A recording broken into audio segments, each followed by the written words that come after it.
What's up guys, Zell here, and today we're going to be talking about the new ultimate Dragonsong's Reprise. To unlock the raid, you must talk to the Minstrel in Old Sharlayan, and to even do that, you must have completed the 4th circle of Asphodelos on Savage.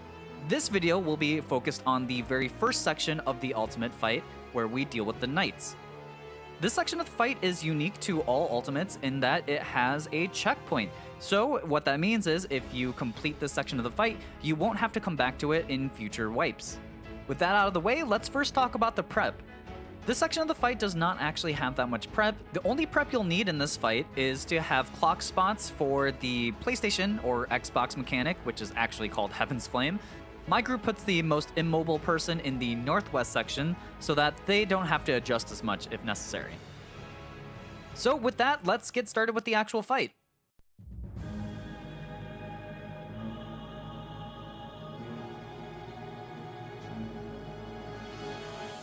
As the fight begins, I recommend everyone to use their openers on Sir Adelfell.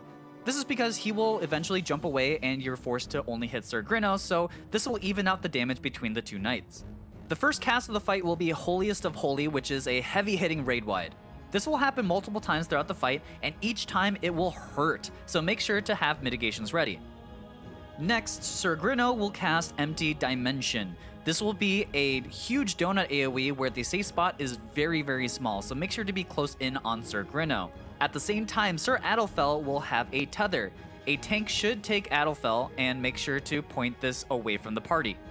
Also at the same time, Sir Sharibear at the outside of the arena will cast Heaven's Blaze. This is a hard-hitting, shareable AoE, so have the rest of the party be stacked. This will also make it easier for the tank to grab the tether as well.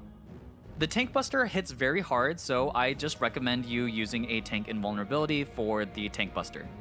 After a few GCDs, Sir Adelfell will go untargetable, and then Sir Grinno will cast Hyperdimensional Slash, putting 4 markers on 4 random players. When the cast completes, Sir Grinno will shoot out 4 giant protean lasers to the 4 players who are marked.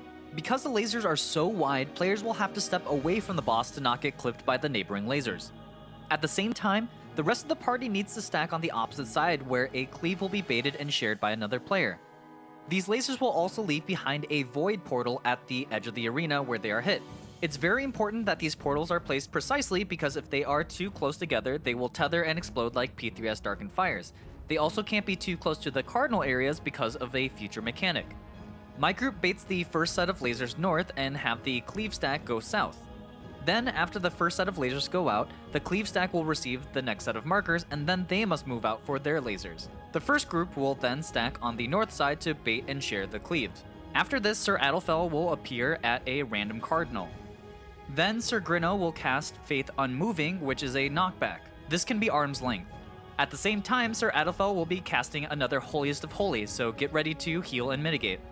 After Holiest of Holy goes out, Sir Adelfell will begin to start dashing across the stage and leave behind these orbs that explode in giant AoEs. In order to dodge all of the craziness that is happening, look at where Sir Adelfell first begins his dashes. Then the party should rotate towards where he initially dashed to.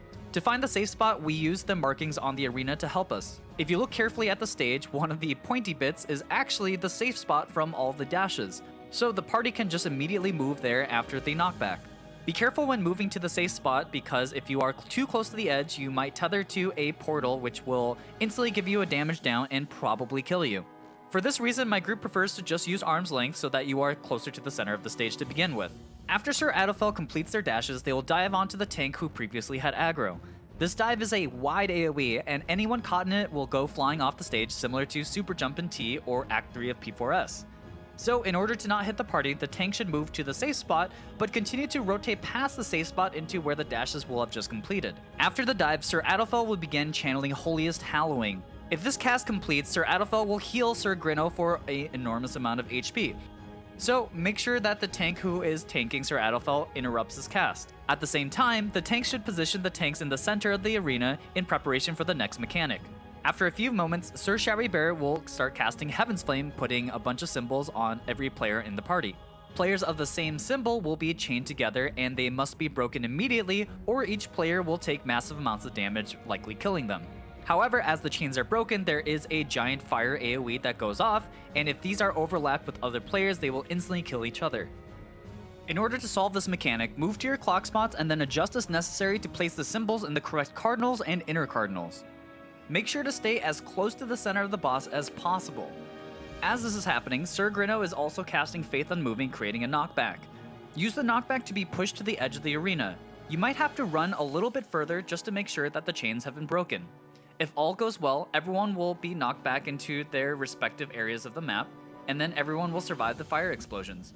This mechanic is very tricky, and messing up will likely kill multiple players, ending the run. As soon as the chains blow up, Sir Adelfell will attempt to cast Holiest Hallowing again, so make sure that this cast is interrupted. Then, after a brief respite, Sir Adelfell will cast another Holiest of Holy. While that is channeling, Sir Grinno will cast either Empty or Full Dimension. If the cast is Empty Dimension, it will be like the cast in the beginning where it's a donut AoE, so make sure to stay inside his hitbox. If it is Full Dimension, make sure to be on the outside max melee. Sir Adelfell will begin channeling Holiest Hallowing yet again, so make sure to interrupt him again.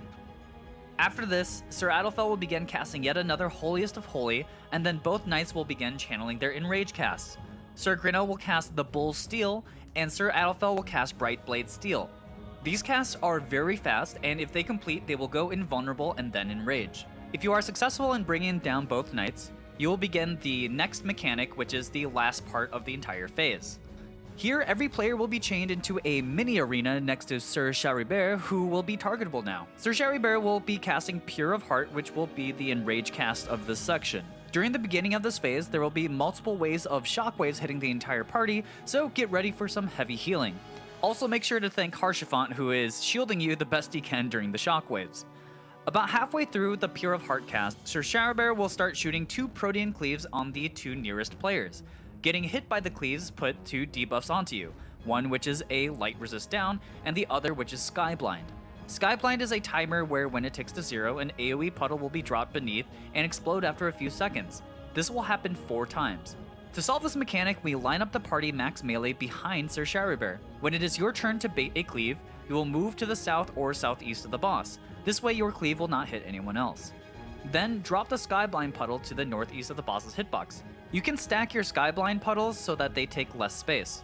After the puddle is dropped, you can return to where the rest of the group is. We start by having the tanks move first, as the shockwaves are still happening, so they are the best equipped for taking so much damage at once. Then we have the healers, then range, and then melee follow.